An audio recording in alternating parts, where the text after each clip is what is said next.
Assalamualaikum warahmatullahi wabarakatuh. Sebagaimana dijelaskan bahwa seseorang berhak mendapatkan warisan melalui dua pintu.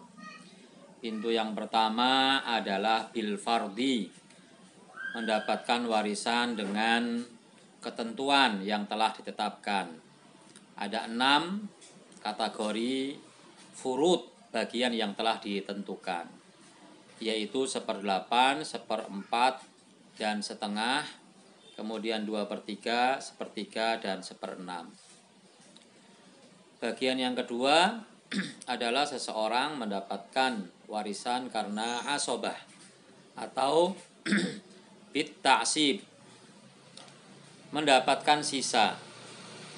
Orang mendapatkan warisan dengan sisa itu ada 3 kemungkinan. Bisa mendapatkan sisa warisan dengan jumlah yang banyak, bisa mendapatkan warisan dengan jumlah yang sedikit, dan bisa juga tidak mendapatkan apa-apa karena memang tidak ada sisa yang bisa diterima. Lalu asobah itu ada 3 macam. Yang pertama, asobah bin nafsi. Yang kedua, asobah bil ghairi. Yang ketiga adalah asobah ma'al ghairi.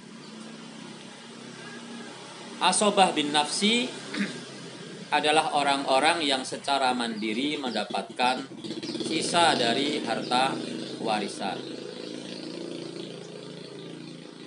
Cara penghitungannya adalah kata Rasulullah, al-hiqu bil faraidi, al-hiqu al-faraida li ahliha, fama baqiya fali aula rajulin dzakarin. Berikanlah warisan kepada ashabul furud, orang yang berhak mendapatkan warisan secara ketentuan, dan sisanya berikanlah kepada laki-laki yang paling dekat dengan si mayit. Maka asobah bin nafsi, ya, secara kaidah umumnya adalah siapa yang paling dekat dengan si mayit maka dia mendapatkan warisan, dan siapa yang lebih jauh dia akan terhalang oleh orang yang mendapatkan warisan dengan jarak yang lebih dekat. Maka ketika ada orang-orang yang menjadi ahli waris sebagai asobah, yaitu semua laki-laki. Asobah bin nafsi adalah semua laki-laki yang berhak mendapatkan asobah, ya kan? Kecuali saudara seibu dan suami.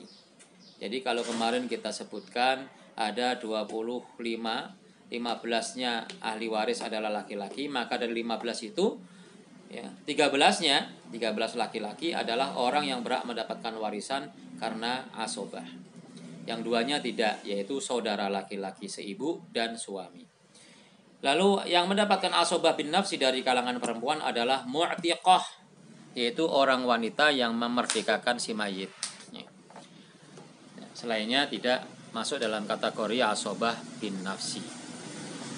Maka ketika para pemilik asobah bin nafsi itu berkumpul, tentu tidak semuanya mendapatkan. Ada orang-orang yang didahulukan untuk mendapatkan asobah dan ada yang ditinggalkan atau terhalang. Karenanya bagaimana kita mengutamakan, ya, sebagian dan mengakhirkan sebagian yang lainnya, maka digunakan sistem tarjih. Tarjih yang pertama adalah tarjih bil jihah. Tarjih melalui jalur.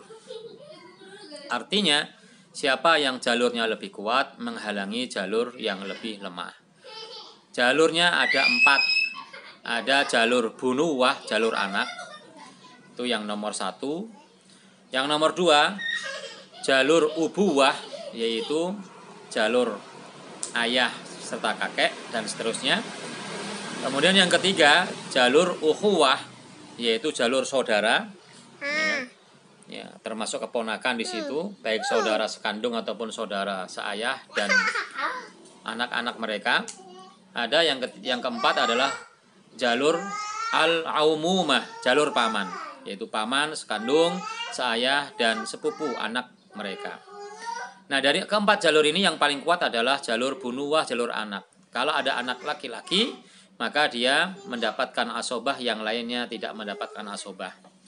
Jalur ubuwah bisa mendapatkan warisan tapi tidak melalui pintu asobah, tapi melalui pintu fard.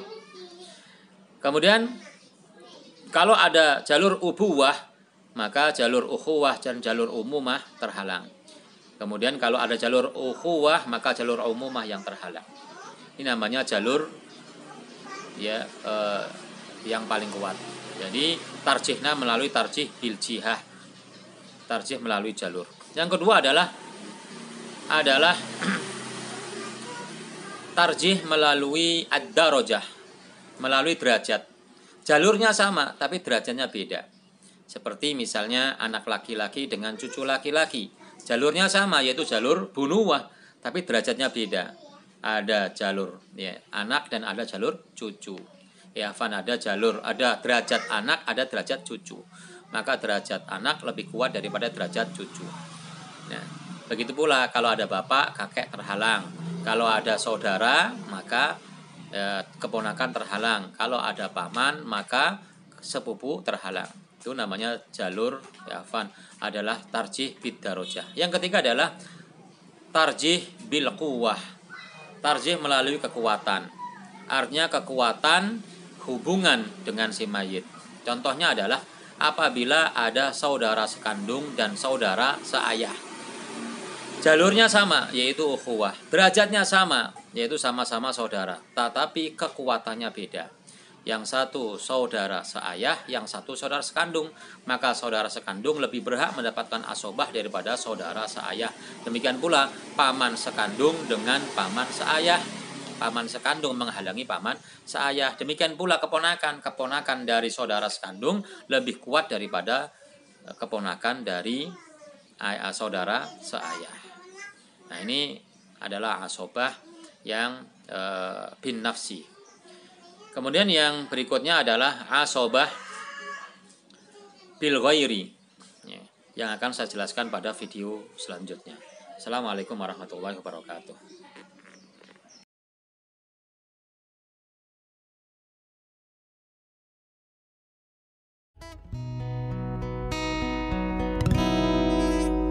Man ana